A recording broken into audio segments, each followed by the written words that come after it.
Ang Los Angeles Lakers 1-4 ang record nila since NBA Cup. Natalo pa sila versus Bulls.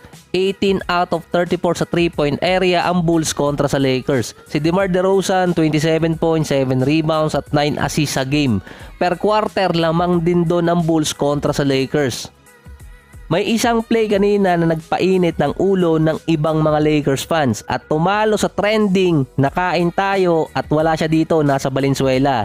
Nagtrending sa maling pagkakataon si Coach Darvin Ham.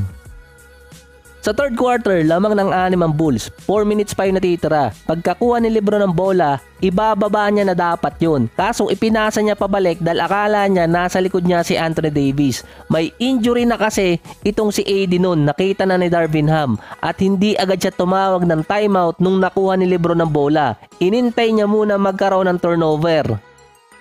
Imbes na win, naging loss para sa Lakers yun. Merong mga nakaraan 2 play na natwist na talaga yung paa ni AD. Hindi na siya masyadong gumagalaw sa pwesto niya. Sinabi rin ng mga commentator noon, dapat tumawag na talaga ng timeout. Na wala pansamantala si AD, ang ginawa naman ni Darvin Ham noon, inalis din si LeBron. Kasama niya si D'Angelo, pero si D'Lo maalas din sa game na yon. Small ball pa ang ginawa nitong Lakers. At si Rui Hachimura nilagay nila sa center position. Meron pa sila diyang Christian Wood at Jackson Hayes. Yun din ang kinall out ng mga fans, bakit hindi niya ginamit.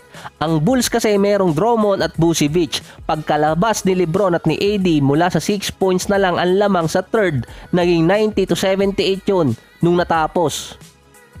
Yun ang sinabi ng mga fans na natalo ang Lakers dahil sa substitution pattern at 3-guard rotation na ginamit ni Coach Darvin Ham.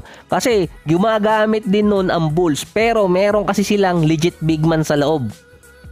Naibalik naman si Anthony Davis at si LeBron sa fourth quarter, dun nga lang lumaki at lumayo ang lamang ng Bulls. Kahit yung mga Lakers fanpage at supporter na dismaya sa decision making ni Darvin Ham at kinall out siyang palitan bilang head coach. Sinabi din sa post-game interview, gumamit siya ng small ball lineup para sa versatility at perimeter defense dahil nga sa 3-point shooting ng Bulls. Sa starting lineup kasi nila, 12 agad na 3-point shot ang naipasok.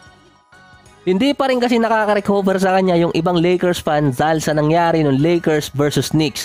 Mainit pa rin kasi ang ulo sa kanya nun dahil nga sa minutong ibinigay niya sa ibang players at yung iba hindi nagagamit. Kinall out din ng mga fans na yon na hindi marunong tumawag ng timeout si Coach Darvin Ham kapag nagkakaroon ng run yung kalaban at kung kailan pa importante yung play.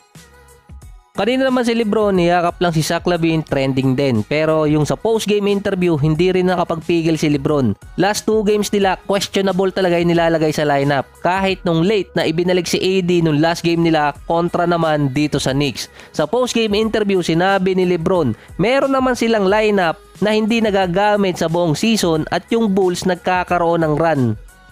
Kahit nung unang game ng Lakers versus Nuggets, nagsabi na rin noon si LeBron na winnable games naman, nilalabas sila sa loob kaya natatalo. Marami na ring beses na question ng media kung paano tumawag ng timeout si Coach Darvin Ham.